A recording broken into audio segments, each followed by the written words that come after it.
Have you ever wondered how one decision made in just a few seconds can threaten a legacy built over decades? Tiger Woods has overcome injuries that would have ended most careers. He's survived scandals, surgeries, and one of the greatest comebacks in sports history. But now, a new legal battle is unfolding behind closed courtroom doors. And this one could become one of the biggest challenges he's ever faced. The most surprising part? It all started with a test he refused to take.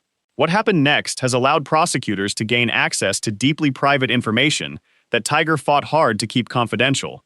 Court rulings are stacking up against him, and each one is revealing more about what happened on the night that changed everything. Stay with me, because this story is far more complicated than the headlines suggest.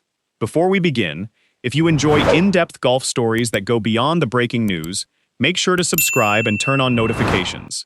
We cover the full story, not just the headlines. Let's get into it. On the evening of March 27, 2026, what should have been an ordinary drive through Jupiter Island, Florida, suddenly turned into a major criminal investigation. Tiger Woods was driving his Land Rover along South Beach Road, a quiet residential street with a speed limit of just 30 miles per hour. Within moments, everything changed. According to investigators, Woods' SUV struck a parked truck's trailer before rolling onto its side. The crash caused thousands of dollars in damage and immediately attracted law enforcement to the scene. For many golf fans, the images brought back painful memories of Tiger's devastating 2021 crash in California, the accident that nearly cost him his right leg and forced him through years of rehabilitation. No one expected history to repeat itself, but this crash was different. When deputies arrived, they reportedly noticed signs that raised concerns about possible impairment. Tiger agreed to take a breathalyzer test. The result? Zero alcohol. At first glance, that seemed like good news. If alcohol wasn't involved, many assumed the investigation would quickly come to an end. Instead, it was only beginning. Authorities then requested a urine test. Tiger refused. That single decision changed the direction of the entire case. A refusal doesn't automatically prove impairment, but under Florida law, it can become an important piece of evidence for investigators trying to determine what may have affected a driver's ability to operate a vehicle safely. Suddenly, the investigation shifted away from alcohol and towards something far more complicated: prescription medication. When officers searched Woods after the crash, they reportedly found hydrocodone, a powerful prescription pain medication commonly prescribed for severe chronic pain. Considering Tiger's long history of surgeries, including multiple back procedures, and the devastating injuries from his 2021 crash, it wasn't difficult to understand why he may have been prescribed strong medication. But understanding why someone has medication and determining whether that medication affected their driving are two very different questions. That's exactly where prosecutors focused their attention. Instead of closing the case, investigators began asking a much bigger question. What medications was Tiger taking? When were they prescribed? How often was he taking them? And most importantly, did those medications include warnings against driving? Those questions eventually led prosecutors to request something extremely personal: Tiger Woods' complete prescription records. His legal team immediately objected. Attorney Douglas Duncan argued that Tiger's medical history was protected by constitutional privacy rights. It's an argument most people would probably agree with. After all, medical records are among the most private documents anyone has.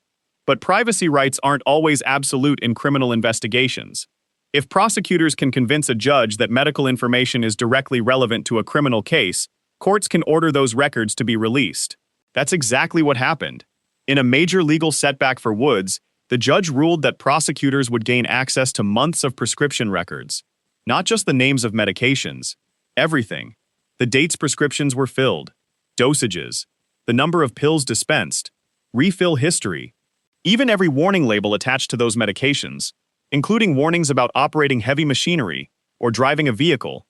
For prosecutors, this was a massive victory. They no longer had to speculate about what Tiger might have been taking. Now they could build an exact timeline of every prescription leading up to the crash. Medication by medication, day by day. That ruling completely changed the direction of the investigation. Instead of relying mainly on police observations from the roadside, prosecutors were now building what legal experts call a documentary case. A case supported by written records rather than eyewitness opinions.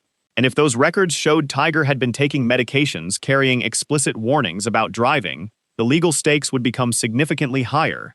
At this point, It became clear that this wasn't going to disappear quietly. The investigation was growing larger, the evidence was growing stronger, and Tiger Woods' legal team suddenly found themselves fighting a battle that couldn't simply be won on the golf course. But the biggest surprise was still to come, because prosecutors weren't finished digging into Tiger's medical history. They wanted something even more revealing than his prescription records. They wanted access to what happened inside the hospital immediately after the crash. And that's where this story takes an even more dramatic turn. We'll get to that in just a moment. But first, if you're enjoying this breakdown and want more in-depth golf investigations and stories the mainstream media often misses, take a second to hit subscribe. It really helps the channel and lets us continue producing detailed content like this. Now, let's see what prosecutors discovered next. The subpoena for Tiger Woods' prescription history was already a major blow to his defense. But prosecutors weren't satisfied. They believed the most important evidence wasn't sitting in a pharmacy database. It was inside the hospital where Tiger was treated immediately after the crash. That's because hospital records can reveal something prescriptions alone never can. They document what doctors actually observed. They record a patient's physical condition, mental state, speech, coordination, and every medical test performed after an accident. For investigators trying to determine whether someone was impaired behind the wheel, that information can be incredibly valuable. And soon, prosecutors asked the court for exactly that. They wanted access to Tiger Woods' medical records from Cleveland Clinic Martin South Hospital, where he was taken immediately after the rollover crash. This represented a dramatic escalation in the case. Unlike prescription records, hospital files contain real-time medical observations. Doctors document everything they see, how alert a patient is, whether they appear confused, how they respond to questions, whether any medications are detected or administered. Those details can become powerful evidence in court. What's interesting is what happened next. Many people expected Tiger's legal team to fight the request aggressively. Instead, they took a different approach. Rather than trying to block the records completely, his attorneys negotiated a protective order with prosecutors. That meant the records could be released, but only to a limited group of people directly involved in the case. The prosecutors, law enforcement investigators, expert witnesses, and Tiger's defense team. The agreement was designed to keep the information out of the public eye, unless it later became evidence during court proceedings. From a legal standpoint, this was a significant strategic decision. It suggested the defense may have concluded that preventing access to the records altogether was no longer realistic. Instead, their focus shifted toward controlling how that information could be used. While the legal battle continued, Tiger himself made another decision that surprised many observers. He announced he would leave the United States to enter an inpatient treatment program. The court approved his travel request. In a public statement, Woods said he was stepping away to focus on his health and receive comprehensive treatment. For someone who built his reputation on mental toughness and complete control, it was an unusually personal admission. Throughout his career, Tiger rarely showed vulnerability. He played through pain. He competed while injured. He almost never spoke publicly about personal struggles until long after they happened. This time was different. Whether viewed as accountability, recovery, or simply a necessary step, the decision showed that his focus had shifted away from golf and toward rebuilding his life. Yet the legal process continued without him. Court hearings moved forward. Evidence continued to be gathered. And prosecutors kept building their case. Then came another moment that reminded the golf world just how complicated Tiger's position had become. He made his first public appearance since the arrest.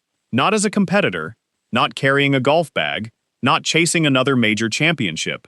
Instead, he appeared at a PGA Tour event to introduce the tour's new CEO, Brian Rowlap. The image was striking. One of the greatest players in history stood on stage, helping introduce the future of professional golf, while simultaneously facing one of the most serious legal challenges of his life. It perfectly captured where Tiger Woods finds himself today. Still respected, still influential, still one of golf's biggest names, but also navigating a legal battle that refuses to disappear. As the investigation enters its next phase, prosecutors are now working to connect every piece of evidence together. The prescription timeline, the hospital observations, the circumstances surrounding the crash. Their goal is to determine whether all of those facts tell one consistent story. Tiger Woods has pleaded not guilty. That remains critically important. At this stage, these court rulings are about gathering evidence, not determining guilt. Every defendant is presumed innocent unless proven guilty in court. That principle remains unchanged. However, what has become increasingly clear is that this investigation is far from over. Each ruling has expanded prosecutors' access to evidence. Each hearing has moved the case another step forward, and each development has made it less likely that the story simply fades away. For decades, Tiger Woods has overcome challenges that seemed impossible. He battled career-threatening injuries. He returned from multiple back surgeries. He completed one of the greatest comebacks in sports history by winning the 2019 Masters when many believed his career was over. Time and again, he proved people wrong. But this challenge is different. You can't outwork a subpoena. You can't practice your way past a courtroom ruling.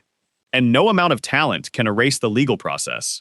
That's why so many people are watching this case so closely, because it's no longer just about one accident. It's about accountability.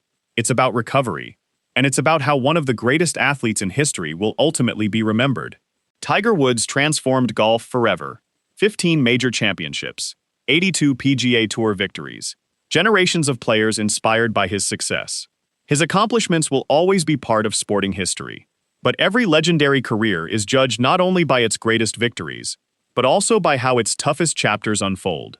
Whether this becomes another story of redemption or the final controversy attached to Tiger's remarkable career is something only time and the courts can decide. One thing is certain, the next ruling could become one of the most important moments in the final chapter of Tiger Woods' story. And when that happens, we'll be here to break down every detail. If you enjoyed this deep dive, don't forget to subscribe, leave a comment with your thoughts, and let us know one question. Do you believe Tiger Woods deserves another chance at redemption, or do you think this case changes his legacy forever? Thanks for watching, and we'll see you in the next video.